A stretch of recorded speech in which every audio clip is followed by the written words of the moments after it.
নমস্কার বন্ধুরা, আজ বানাবো মুড়ি ঘন্ট। তাই জন্য কড়াইতে নিয়ে নিলাম তেল গরম হয়ে গেলে তাতে দিয়ে দিলাম ধুয়ে নেওয়া গোবিন্দভোগ চাল।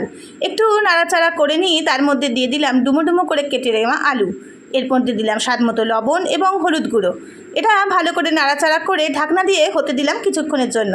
তারপর একটি মিক্সিতে পেঁয়াজ কুচি, আদা কুচি, রসুন কুচি, টমেটো কুচি এবং লঙ্কা দিয়ে একটা পেস্ট বানিয়ে নিলাম এবং ততক্ষণে ভাজা হয়ে গেছিলো। তার মধ্যে এই পেস্টটা দিয়ে দিলাম। এই পেস্টটা দিয়ে তার মধ্যে দিয়ে দিলাম কাশ্মীরি লঙ্কা, জিরে গুঁড়ো, ধনে গুঁড়ো, সামান্য চিনি এবং ভালো করে কষিয়ে নিলাম।